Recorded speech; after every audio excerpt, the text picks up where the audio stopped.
na carta aos Hebreus, no capítulo de número 10.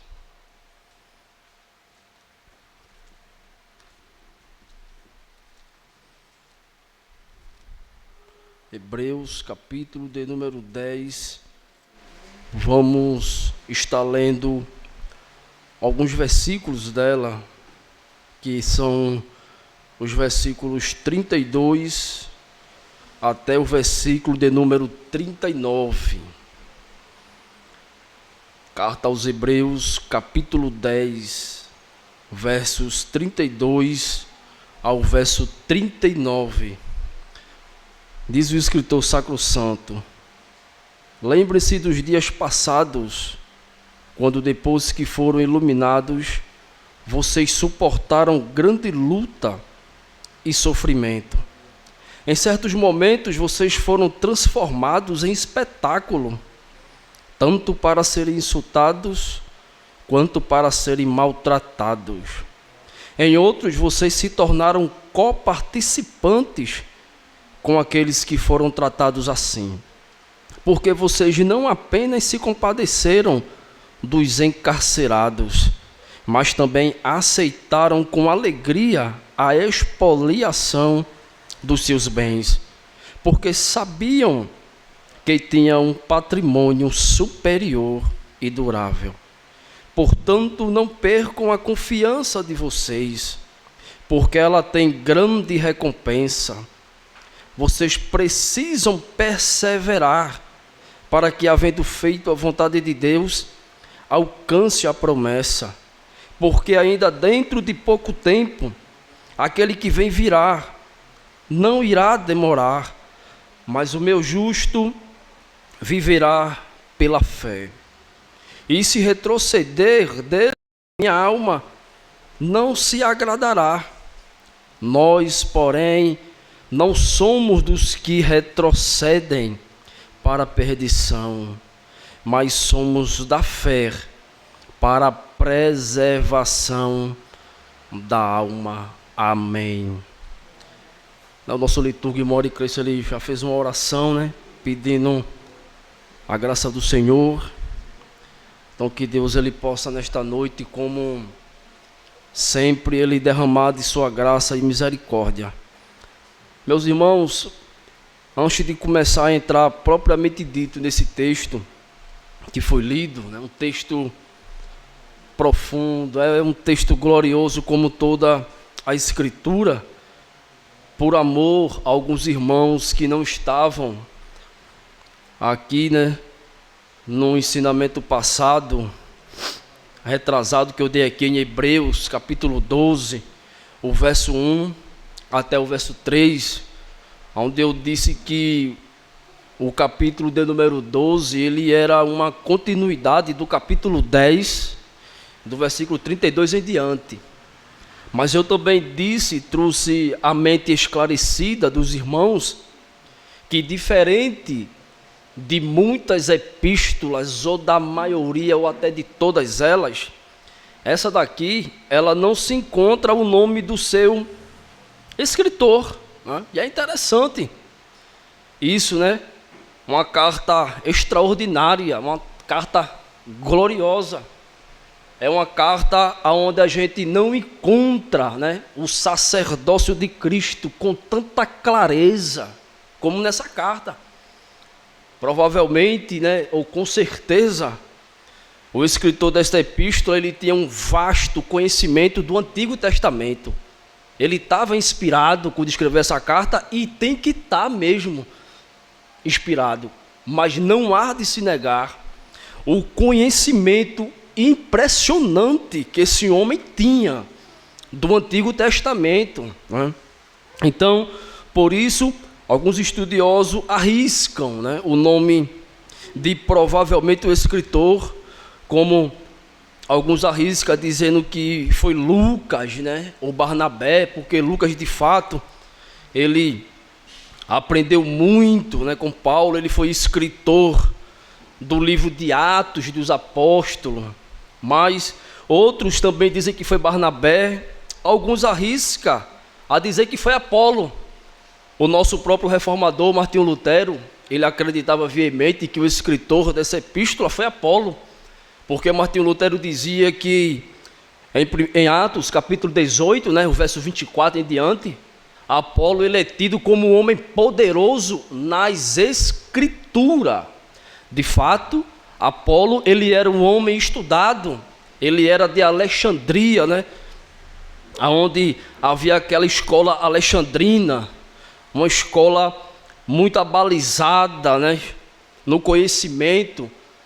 Então, de fato, Apolo ele tinha bastante conhecimento, mas outros também arriscam até que foi Priscila, né, e Áquila que escreveram essa epístola, aquele casal abençoado que Deus levantou para ajudar e abençoar a igreja, ajudar e abençoar o apóstolo Paulo na missão.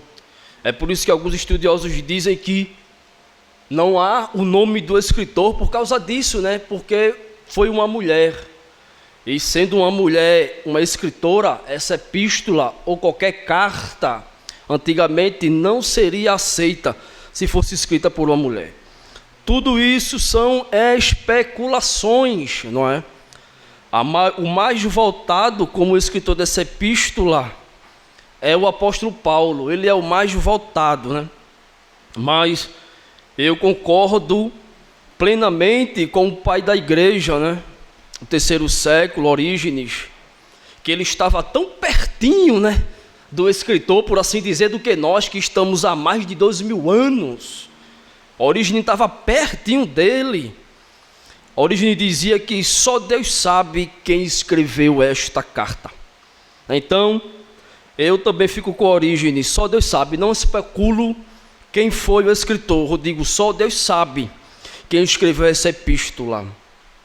E também a sua data, ela é interessante também saber quando ela foi escrita, né? Provavelmente, essa carta ela foi escrita antes do ano 70, porque a destruição do templo de Jerusalém, que se deu no ano 70, foi um marco na história dos judeus. Foi a maior diáspora, ou a maior dispersação entre os judeus que houve, superando o cativeiro assírio, que não deu tempo nem de fugirem, superando o cativeiro babilônico, que não deu tempo nem de fugirem, e outros cativeiros que menos que eles sofreram. Aqui não, aqui foi uma maior diáspora, porque Cristo deixou avisado, vocês terão que fugir. Quando vê Jerusalém rodeado de muito exército, fujam. Então, de fato, como diz o historiador Flávio Joséfo, no primeiro século, ele diz que de fato muitos fugiram, mas muitos também ficaram e lutaram, por assim dizer, e defenderam a cidade santa e principalmente defendendo o templo de Jerusalém. Então essa carta ela foi escrita provavelmente antes do ano 70, porque senão o escritor ele tinha falado da destruição do templo. E nos preâmbulos dessa epístola nós vamos observar que ele fala do sacrifício que havia no templo de Jerusalém. O sacrifício ainda era feito. Ele fala isso no capítulo 10, a exemplo. Ele fala isso também no capítulo 13, dos sacrifícios que haviam lá, o derramamento do sangue que havia lá. Mas ele diz que não se via mais de nada aquela matança, pois o sangue derramado uma única vez e para sempre era suficiente para perdoar todos os pecados, que é o sangue do Cordeiro de Deus, o sangue do nosso Senhor e Salvador Jesus Cristo. Outra coisa também, queridos, de se notar é que não temos como dar a clareza, né, a certeza dos seus destinatários.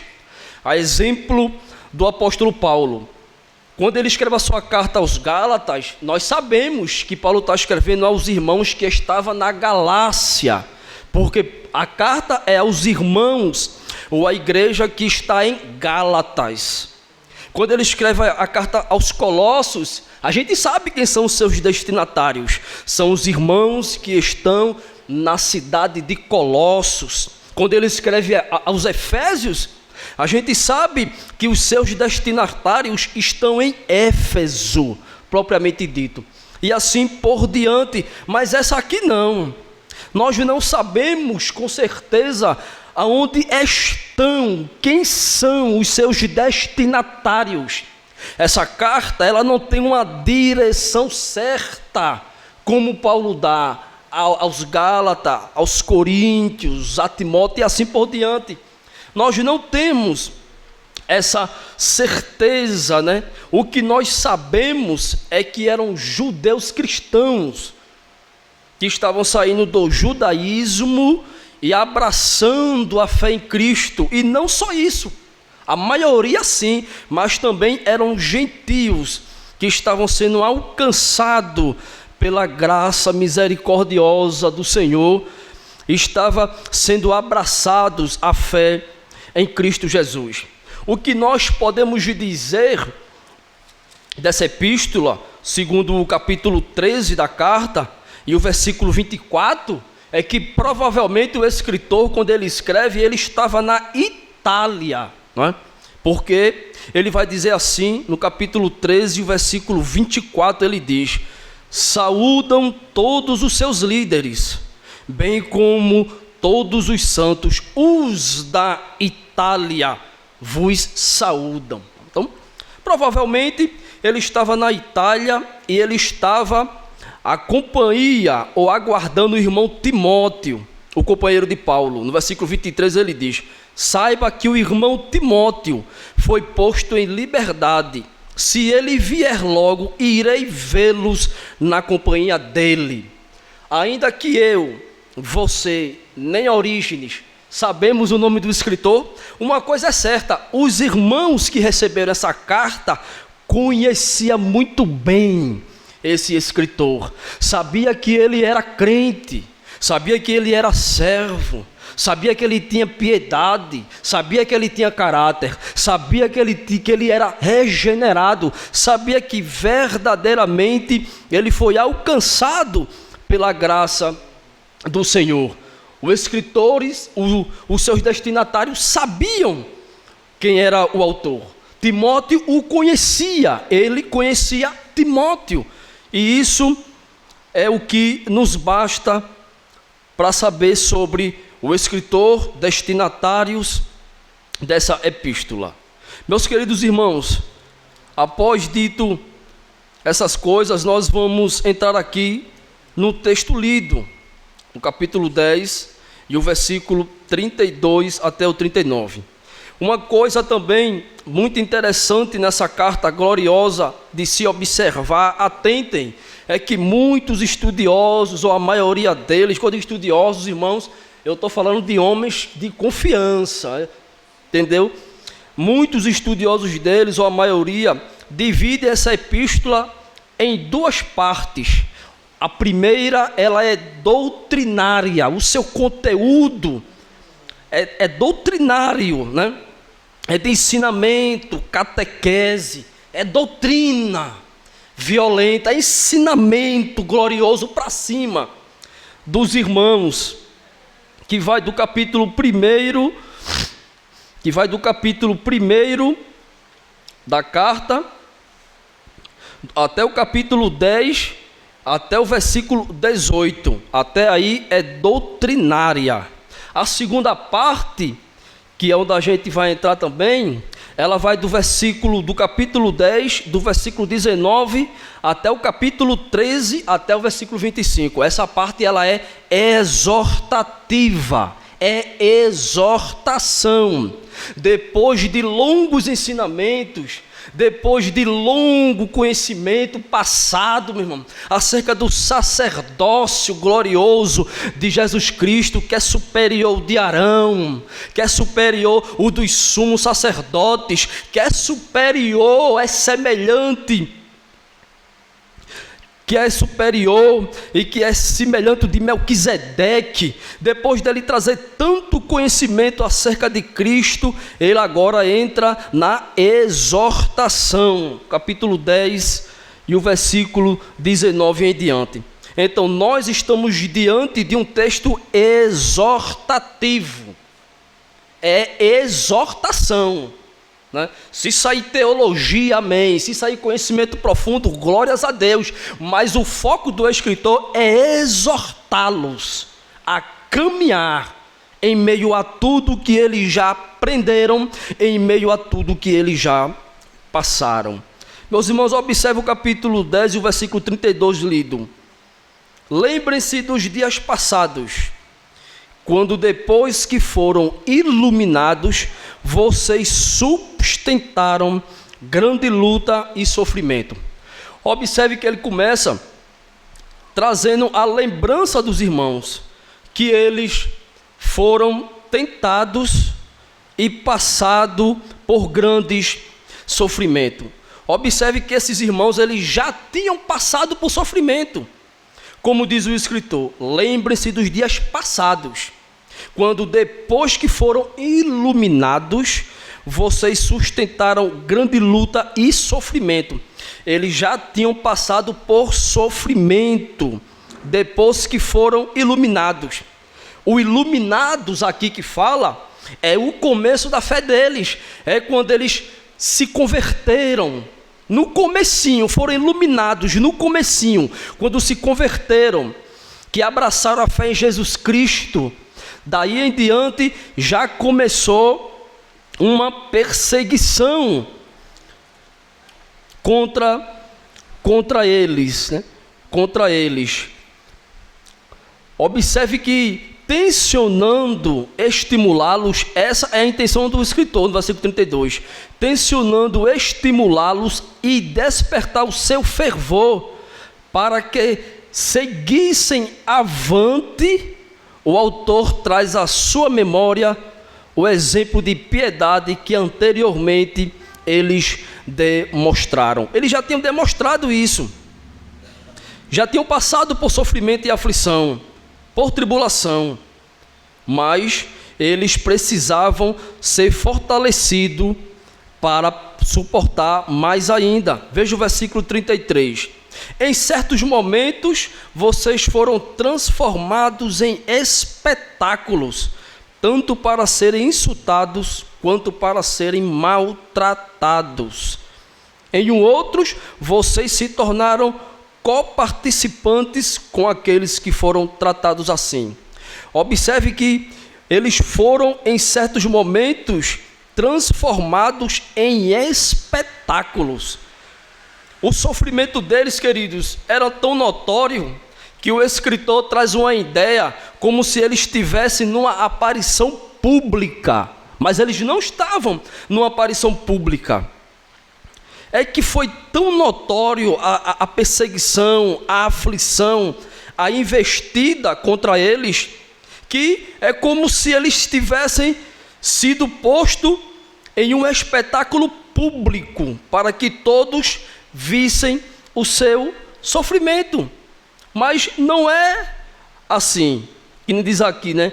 Assim vemos que aqueles a quem o escritor se dirige são aqueles cuja fé for atestada por tribulações incomuns, e todavia não cessa de exortá-los a maiores esforços. Ele já tinha passado por dificuldades, mas o escritor o estimula, o fortalecem ainda mais. Porque muitas vezes é interessante isso aqui, meu irmão. É interessante o escritor exortá-los, porque eles poderiam ter dito: eu já passei por tantas coisas. O escritor vem dizer: não, é interessante, para que a gente não ache que a gente não precise de exortação, que a gente ache que não precise de ser exortado por outras pessoas a se fortalecer. Não pensemos isso não, irmãos. Por mais difícil que a caminhada possa estar para alguém, você precisa ser fortalecido caso ela piore lá na frente. É por isso a necessidade da exortação que ele faz. E o versículo 34 deixa mais luz sobre isso, porque o versículo 34 o escritor diz: porque vocês não apenas compadeceram dos encarcerados, mas também aceitaram com alegria a expoliação dos seus bens. Observe, irmãos, o que o escritor está dizendo. Primeiro, eles se compadeceram dos encarcerados. O que a gente entende com isso? A igreja do primeiro século, ela tinha uma coisa que infelizmente a igreja moderna não tem, que era a comunhão. Eles se comportavam como uma só pessoa no primeiro século. Se alguém estava preso, particularmente eu também estou preso. Se alguém está passando por tribulação, particularmente eu também estou em tribulação. Se alguém está em dificuldade, particularmente eu também estou em dificuldade. Em meio a tantas perseguições que ele estava passando, irmãos que estavam sendo presos, diz o escritor, vocês se compadeceram deles. Vocês sentiram a dor dos irmãos que estavam sendo presos. Irmãos, nós somos um corpo só, mas lá na frente, o que o escritor Eusébio diz aqui, mas lá na frente Paulo vai abrir o leque de forma gloriosa, comparando a igreja como um corpo, e Cristo é o cabeça. É como o reverendo Clécio, ele já disse aqui, e é verdade, o reverendo Clécio diz, se esse meu dedo midinho doer, todo o corpo dói, incomoda, porque faz parte do corpo, meu irmão. Faz parte do corpo, então se o dedinho midinho dói, ele vai incomodar todo o corpo. Então nós temos que sentir a dor dos nossos irmãos, temos que pedir graça, misericórdia a Deus, pois nós fazemos parte do corpo de Cristo. Pois se nós não sentimos isso, nós não estamos no corpo de Cristo. Então eles, mesmo em aflição, se compadeceram dos que estavam sendo presos. E o escritor Eusébio vai dizer que eles aceitaram com alegria a expoliação dos seus bens. Observe, eles aceitaram com alegria a expoliação dos seus bens. Qual era a perseguição provavelmente deles? Eles estavam sendo saqueados. Ele estava tendo suas terras tomadas, seus bens tomados. Ele estava sendo expulsos de suas propriedades, porque eles estavam saindo do judaísmo e abraçando a fé em Cristo. Porque sair do judaísmo pesava isso sobre a pessoa, né? Os fariseus e os saduceus da época, os fariseus, eles chegaram a colocar uma lei: aquele que confessar Jesus Cristo será excomungado. Meu irmão, você sabe o que é ser excomungado na sinagoga? Não era fácil. Não era fácil ser excomungado. Em João capítulo 10, nós vemos que o cego que foi curado de nascença, ele foi excomungado da sinagoga, porque ele foi chamado 2 vezes, e 2 vezes ele deu o mesmo testemunho. Um homem chamado Jesus me curou, me curou. E como ele deu testemunho, ele foi expulso da sinagoga. Então, para evitar que o nome de Jesus se propagasse mais ainda, os fariseus, eles disseram, junto com os sinédrios, disseram: se alguém confessar Jesus aqui, a gente expulsa da sinagoga. E ser expulso da sinagoga é uma coisa que ninguém queria. Primeiro, não poderia mais cultuar a Deus, e só tinha o templo na época, só tinha o templo. Eles não poderiam mais oferecer sacrifício e deixar de adorar a Deus, deixar de sacrificar a Deus. Para um judeu é mesmo que matá-lo. Segundo, eles não poderiam comprar e nem vender. Olha o estreito, meu irmão. Olha, aceitou Jesus, saiu do judaísmo, esse irmão, saiu do judaísmo, foi, deixa ele vir. Ninguém compra nem vende de tu não. Não vamos comprar nem vender. Você sabe muito bem, a ordem é do sinédrio. Não, a gente nem compra e nem vende de você.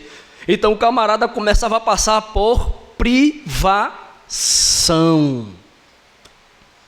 Então era isso que acontecia, meu irmão, no primeiro século. Eles eram perseguidos. Ninguém queria comprar, ninguém queria vender. Eles eram considerados como a escória da humanidade, como diz Paulo. E é verdade, meu irmão. Não é como hoje. Hoje é legal ser crente. Hoje é legal levantar a mão e aceitar Jesus como Salvador. Hoje é legal. Hoje virou até status. Hoje é fama, é crente jogador, é crente surfista, é crente isso. é crente aquilo, hoje é crente para todo mundo, hoje é status, mas antigamente não, irmãos. Levantar a mão e receber a Jesus Cristo no primeiro século, verdadeiramente era pôr em risco toda a sua vida material. Então, só uma pessoa verdadeiramente convertida arriscaria a sua vida, a vida da sua família, a vida da sua esposa, a vida dos seus filhos. Só uma pessoa verdadeiramente convertida confiaria a sua vida a Jesus Cristo. Não era o que acontecia no Coliseu? Eles eram mastigados por leões da Líbia. Não é o que diz John Fox no livro dos Mártires, irmãos? Será que nós somos melhores do que eles? Não podemos fechar os olhos para essa realidade. Quanta piedades e amor eles tinham. Muitos nobres aceitavam a fé em Cristo e ficavam pobres. Paulo é um exemplo dele. Então não era fácil. O texto ele é exortativo. É uma exortação gloriosa. É Deus enchendo o coração, é Deus enchendo a mente desse escritor para exortar de forma correta, piedosa, a sua igreja tão necessitada, porque mesmo excomungada pelos homens, é aceita pelo Senhor Jesus Cristo e abraçada pelo Espírito Santo de Deus. Deus cuida do seu povo, Deus vela pelo seu povo. Então, quando o texto diz que eles recebiam com alegria, não é que eles tinham prazer, abriam a porta e diziam, pode entrar e levar tudo que eu não estou nem aí, olha o dedinho. Vamos observar, irmãos, que de fato, os seus bens, vamos observar que de fato, não há dúvida, de que como eram pessoas humanas, feito eu e você, eram pessoas sujeitas às fraquezas como eu e você, sujeito aos mesmos sentimentos humanos como eu e você, a perda de seus bens certamente lhes trouxeram sofrimento. Lhe trouxeram, meu irmão, sofrimento. E porque o escritor diz que eles receberam, aceitavam com alegria.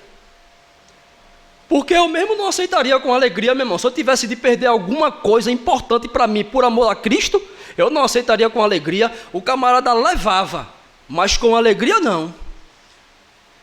Então, qual foi a alegria? O escritor Hebreu explica, no mesmo versículo, o porquê da alegria. Que eles aceitavam a expoliação ou a tomada dos seus bens materiais. E também com alegria a expoliação dos seus bens. Aí ele diz, porque sabiam que tinham um patrimônio superior e durável. Está aqui. Por que é que eles aceitavam a expoliação dos seus bens com alegria? Porque eles olhavam mais adiante. Eles olhavam mais para frente. Eles não se limitavam. Eles contemplavam o galardão, como diz algumas traduções. Eles contemplavam a recompensa. Essa era a alegria de perder os seus bens materiais, porque enquanto levavam os seus bens materiais, eles estavam de cabeça levantada, cheios do Espírito Santo, contemplando a recompensa na glória de Cristo. É essa a alegria de perder tudo nessa terra, é de contemplar ao nosso Senhor e Salvador Jesus Cristo. No versículo 25, irmãos, está tudo aqui sendo amarrado, né? O escritor lhe amarrou, e eu também estou amarrando, e vamos entender a base disso tudo aqui lá na frente. O versículo 35, o escritor santo ele diz, portanto, não percam a confiança de vocês, porque ela tem grande recompensa. Não percam a confiança de vocês. Não perca, meu irmão. Essa carta ela só não é uma carta escrita para aqueles irmãos não, do primeiro século não. Ela é uma carta contemporânea. Ela serve para mim, ela serve para você. Aonde tiver a igreja de Cristo, aonde tiver um servo do Senhor, aonde tiver um regenerado, essa epístola é para ele, serve para ele. Agora, concernentes às tribulações e às dificuldades, podem ser diferentes, porque Deus tem várias formas de trabalhar na vida do seu povo, não é? Tem uns que passam mais tribulações do que outros, queridos, mas todos passam tribulação. A exemplo, no ano 90, no ano 91, quando Domiciano ele ascendeu ao trono imperial, ele passou a perseguir os irmãos, e nessa perseguição ferrenha de Domiciano, acredita-se que João, o apóstolo João, ele foi parar na ilha de Patmos, e os irmãos da Ásia, toda a Ásia estava passando por dificuldade e tribulação. E como é que João, ele escreve, como é que ele se apresenta? Ele se apresenta dessa forma. Ele diz: eu, João, irmão vosso e companheiro na tribulação e na paciência de Jesus Cristo, me encontro na ilha de Patmos. João também não estava no hotel 5 estrelas naquela ilha. Não, João estava isolado numa ilha. Que bom para quem diz que é bom. João se considera lá na ilha em tribulação. João se considera lá na ilha em aflição e na paciência de Jesus Cristo. Ninguém tem estrela na testa. Todos nós passamos por alguma dificuldade, uns maiores, outros menores, mas todos nós passamos.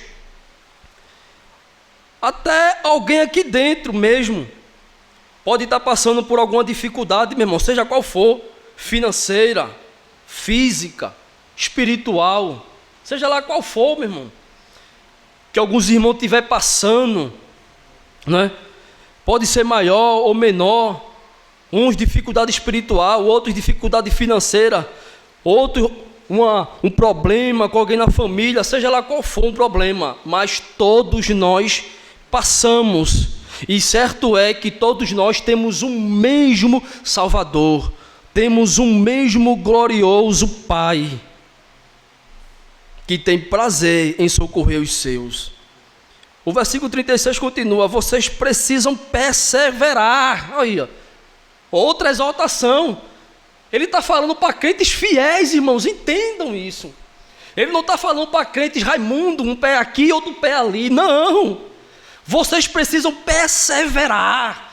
Ele está falando já para um povo fiel, que está perdendo tudo por amor a Cristo. Mas ele exorta: vocês precisam perseverar. Persevere. Vocês precisam perseverar, para que, havendo feito a vontade de Deus, alcance a promessa. No versículo 37 ele diz: porque ainda dentro de pouco tempo, aquele que vem virá e não irá demorar. É interessante que aqui o escritor, né, no versículo 37 ele diz: porque ainda dentro de pouco tempo, aquele que vem virá e não irá demorar, né? Ele traz a ideia de um general, como alguém que está, como um grupo de pessoas que está no meio da batalha, na guerra, e vem um arauto e diz: o general, ele vai vir, ele não vai demorar, e quando ele chegar, ele vai pôr fim a essa guerra. É essa uma das linguagens usada aqui, interpretada. A exemplo, é assim que o reformador de Genebra, João Calvino, ele interpreta essa passagem aqui. Não que só seja isso, é muito mais. Não que só seja isso, mas essa é a linguagem, espera, porque eles estão em tribulação, os irmãos. Eles estão em dificuldades, os irmãos. Eles estão numa guerra. Eles estão em tribulação. Aí o escritor de Hebreus diz: porque ainda dentro de pouco tempo, aquele que vem virá e não irá demorar. Suporte. Jesus, ele vem para nos libertar. Essa é a ideia.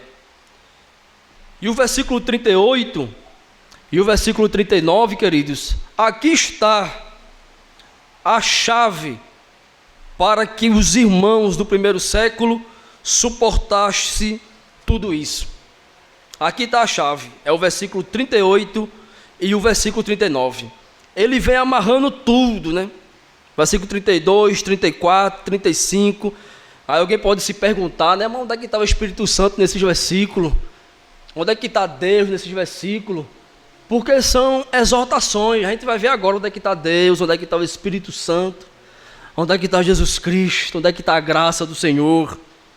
Nós vamos ver agora, irmãos, onde é que está a virtude e o dom, o poder, para que esses irmãos suportem todas essas coisas com alegria e ainda sobre tempo para se compadecer de outros que também estão sofrendo. Que comunhão gloriosa! Que comunhão extraordinária! Só o Espírito Santo de Deus para gerar no nosso coração um temor, um tremor como esse, irmãos. O versículo 38 ele diz: mas o meu justo viverá pela fé. Aqui está, fé. Aqui está a fé. E o que é fé? Duas letrinhas, né? E o que é fé? Não pretendo me demorar no termo, até porque, com a permissão de Deus, com a confiança do pastor, nosso pastor reverendo Clécio, com a confiança da igreja, eu pretendo continuar o capítulo 11, então nós vamos pregar muito sobre fé. Mas, como está aqui no texto do sermão nessa noite, né? Mas o justo viverá pela fé. E o que é fé? Fé, ela pode ter vários adjetivos, de fato, mas significado, ela só tem um. E o significado foi dado no capítulo 11 pelo próprio escritor. Ele diz: ora, a fé, veja o significado, é a certeza de coisas que se esperam. Ele vai dar outro significado. E a convicção de fatos que não se vê. Isso é fé. Adjetivo, ela tem muitos, mas significado, ela só tem um. E é esse. É esperar. Por quê? A fé, ela está junto com a paciência. Observe, vamos ler todo o versículo. Ainda que eu volte, mas vamos ler todo o versículo, para entender que coisa gloriosa. O escritor diz, versículo 38. Mas o meu justo viverá pela fé. Atente, e se retroceder dele, a minha alma não se agradará. Nós, porém, não somos dos que retrocedem para a perdição, mas somos da fé para a preservação da alma. Então nós vemos duas vezes ele falando da palavra fé. Porque no versículo 35 e o versículo 36, vamos ler de novo, ele diz: portanto, não percam a confiança, que algumas traduções, confiança aqui é esperança, dependendo da tradução, o que não muda em nada, né? É a mesma coisa, esperança, confiança de vocês, porque ela tem grande recompensa. Vocês precisam perseverar. Perseverar aqui, no original mais próximo mesmo aqui, é a tradução mais fiel que eu encontrei. Perseverar aqui é paciência. Esse é o termo mais correto. Em vez de perseverar, é paciência. Vocês precisam de paciência. Observe o que ele diz: vocês precisam perseverar e precisam de paciência. E no versículo 38 e 39, ele diz: é a fé. Por quê? A fé, ela vem, mas a paciência, ela também vem junto, porque eu não tenho que esperar. E como é que eu espero? Eu espero com paciência. Vamos ler o testemunho do apóstolo Paulo acerca disso, que Paulo não separou fé e paciência, as duas estão juntas. Não tem como separar fé e paciência, elas caminham juntas, elas são uníssona, é uma só. 2 Timóteo, capítulo 3, palavras do apóstolo Paulo, 2 Timóteo, capítulo 3, versículo 10. Ele está exortando Timóteo, né, seu filho na fé. Mas você tem seguido de perto o meu ensino, a minha conduta, o meu propósito, a minha fé e a minha paciência. Paulo fala fé e paciência. Por que Paulo precisa de paciência, irmãos? Aí ele vai dizer: o meu amor, a minha perseverança, as minhas perseguições e os meus sofrimentos, os quais tive de enfrentar em Antioquia, Icônio e Listra. Quantas perseguições sofri, porém o Senhor me livrou de todas elas.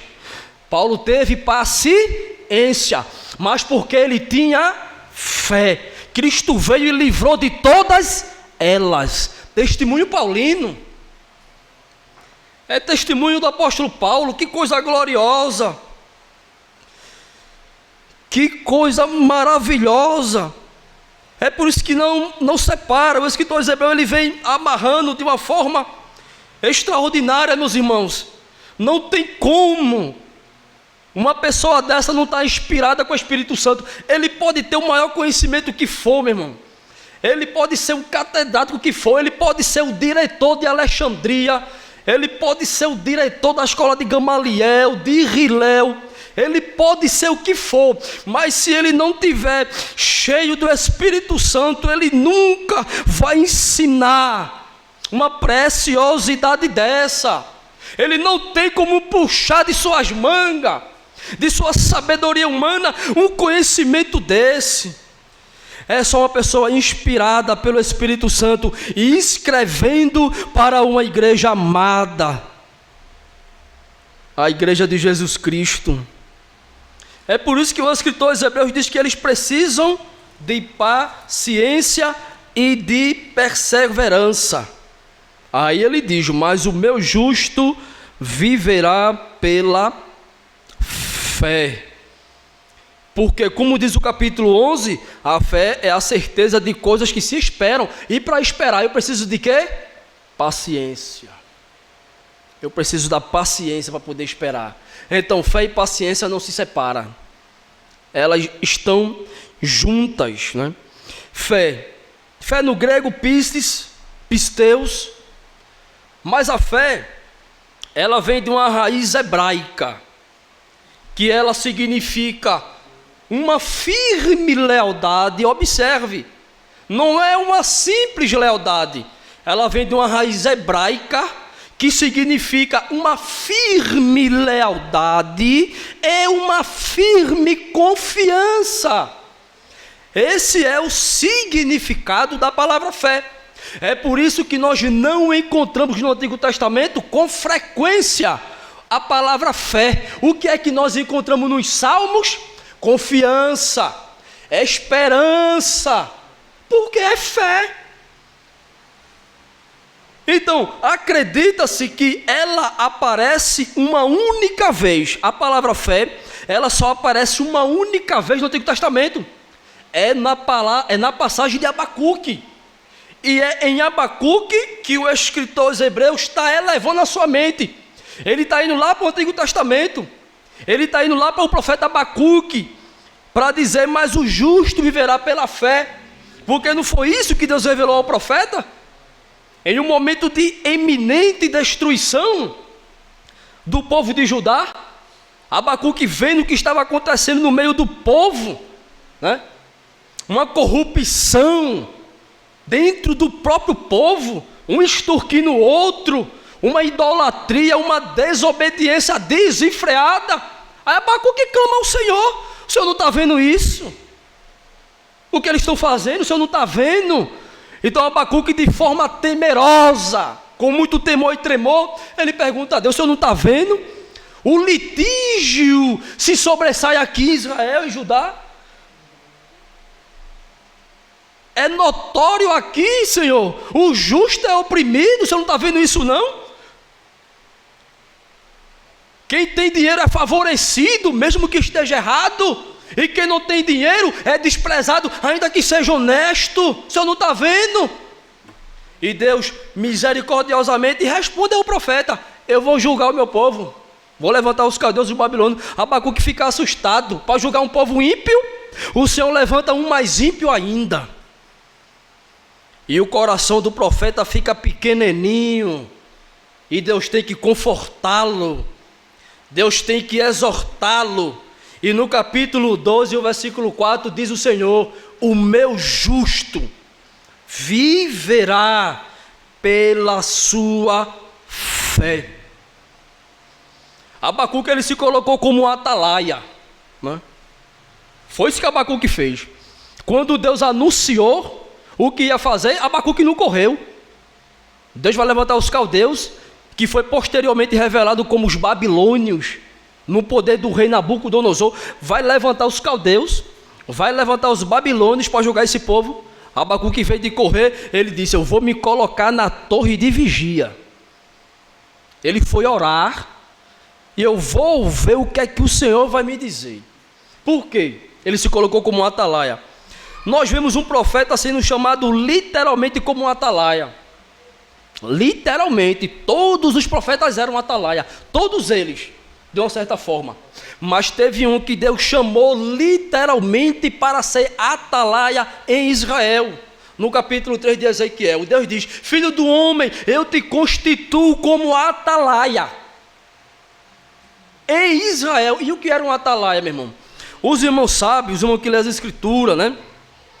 Que lê também histórias escritas acerca disso, sabe que nas cidades fortificadas, os reis levantavam torres altas, portões, muro, fala de segurança, tem ordem, e eles levantavam uma torre, fala de vigia. Então um homem ficava nessa torre 24 horas por dia, ele não saía para nada. Se ele saísse antes, tinha que chegar outro.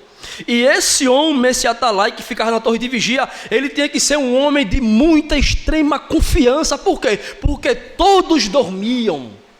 O rei dormia, o general dormia, os soldados dormiam, as esposas dormiam, os filhos dormiam, todo mundo dormia, mas o atalaia ficava em cima da torre.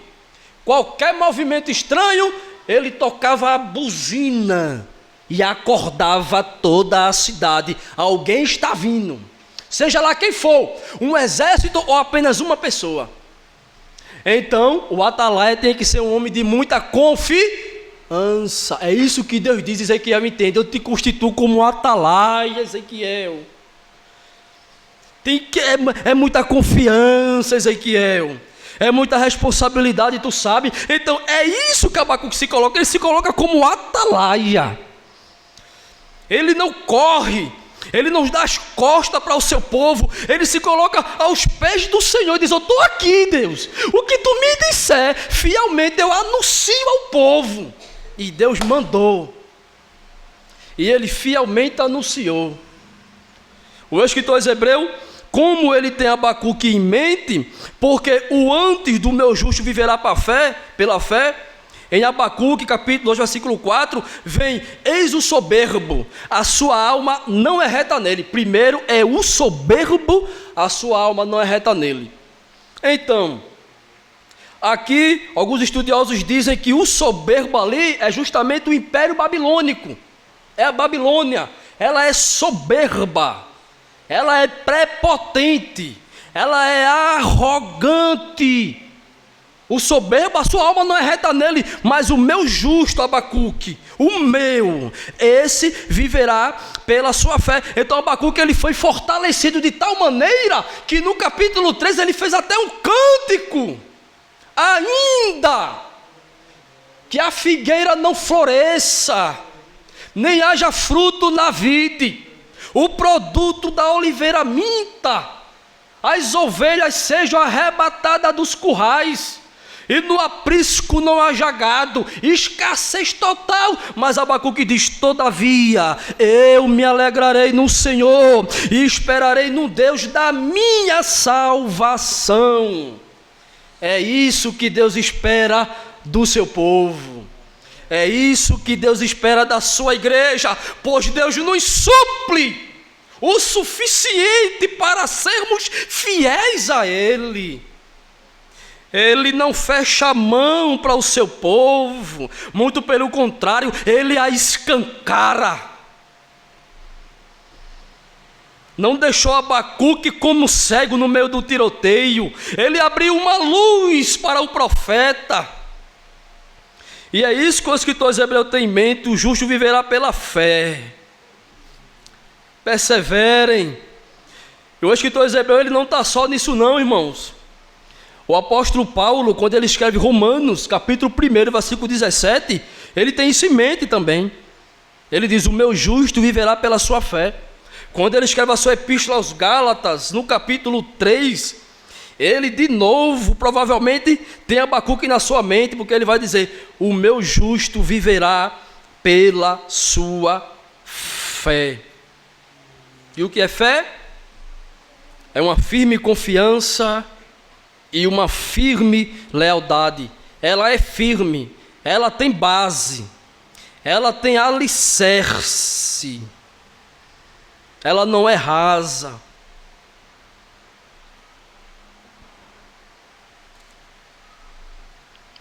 E se retroceder dele, a minha alma não se agrada. O escritor Hebreu diz no verso 39, nós porém, né? Ele se inclui, né? Nós, não é só vocês não, eu estou fora disso não. Nós porém não somos daqueles que retrocedem para a perdição. É claro que aqueles que estavam retrocedendo nunca foram regenerados, não tenham sido regenerados, porque mesmo com o rigor, né, que havia no primeiro século, havia os falsos mestres, como a gente vai ler. Paulo mesmo quebrou cabeça com Emineu, quebrou cabeça com Fileto. Tudo saíram da igreja da época, mas não era igreja. Quebrou cabeça com Alexandre, o latoeiro. João quebrou cabeça, também escrevendo na sua epístola. Então, sempre houve os falsos mestres, só que eles vinham com meia verdades, irmãos. Como é que eles vinham? Esculachando o evangelho, esculachando com Jesus Cristo ao dedinho. Eles vinham com Cristo, só que eles também vinham com legalismo.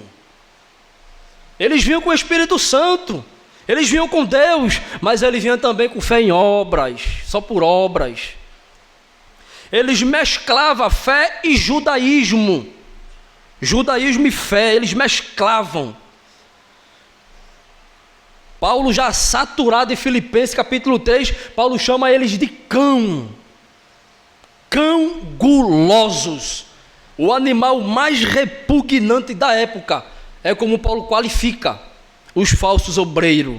E hoje não é diferente. Eu considero igual a Paulo. Todo falso obreiro para mim não passa de cão. Pois eu não sou melhor do que o apóstolo Paulo. Qualquer falso ministro, para mim, é um cão, é um falso obreiro. Nós não somos daqueles que retrocedem, meus irmãos. Nós não vamos retroceder, não podemos retroceder, mas somos da fé, de novo.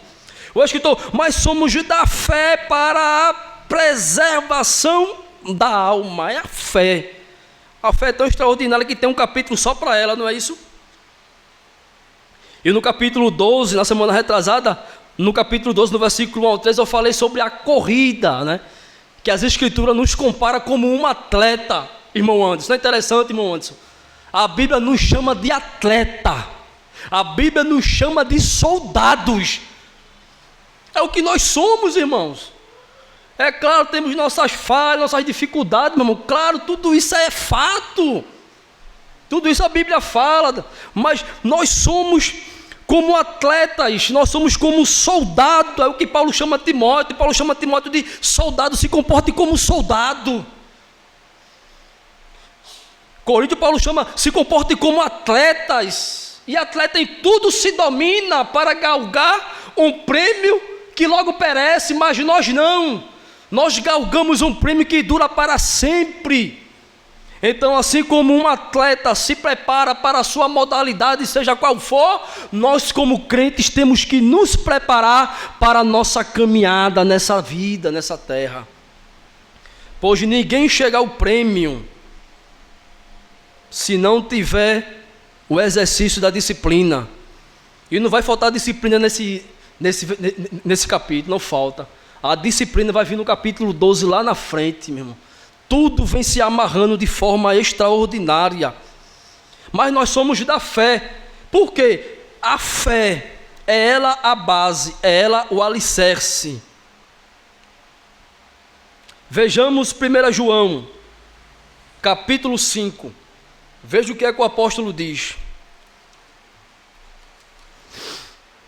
Primeira epístola joanina, né? Acadêmicos é uma bênção. Primeira epístola joanina. Primeira epístola de João, capítulo 5, versículo 4. Veja o que é que diz o apóstolo. Porque tudo o que é nascido de Deus vence o mundo, e esta é a vitória que vence o mundo, a nossa fé. Não tem outra forma de vencer o mundo.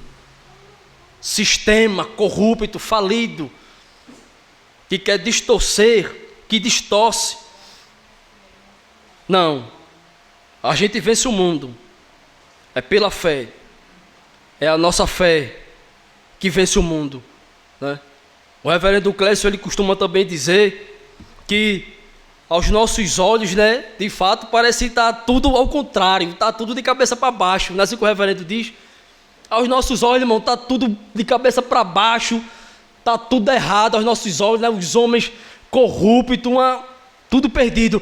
Mas para Deus não, irmãos, para Deus não. Para Deus está tudo certinho, meu irmão. Está nada errado para Deus. Então, nós temos que procurar ter essa visão.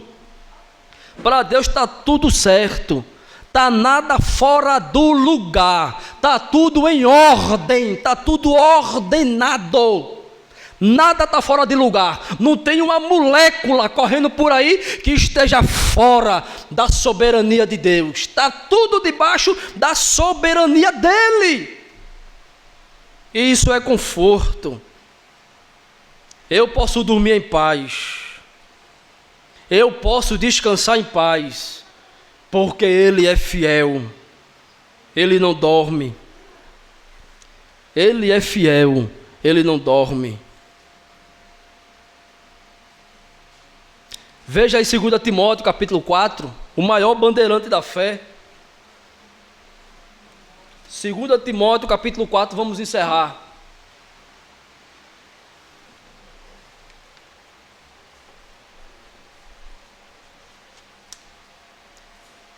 Segunda epístola de Paulo a Timóteo, a segunda, no capítulo 4.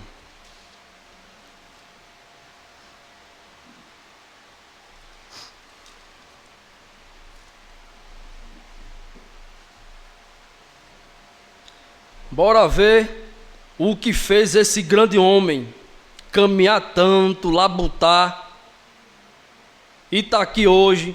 3 epístolas escritas no nome dele, ele nunca galgou nada, nunca passou nem pela mente de Paulo querer exigir, reclamar ou murmurar alguma coisa. Você não encontra, meu irmão, não encontra. Pode ler, pode estudar. Eu li a biografia de Paulo com o Dr. F.F. Bruce, eu fiquei assustado com o que F.F. Bruce trouxe acerca de Paulo. Irmãos, é coisa que só Deus mesmo para fazer. Agora, quem foi Paulo, né? A gente sabe, né? Morreu sozinho, decapitado, por ordem de um profano ímpio, Nero. Então veja o que é que diz Paulo nas suas últimas palavras, porque essa aqui é a última carta, e ele já está perto do seu martírio, Deus fez ele sentir, revelou alguma coisa, ele sentiu, sabia que estava próximo o seu fim.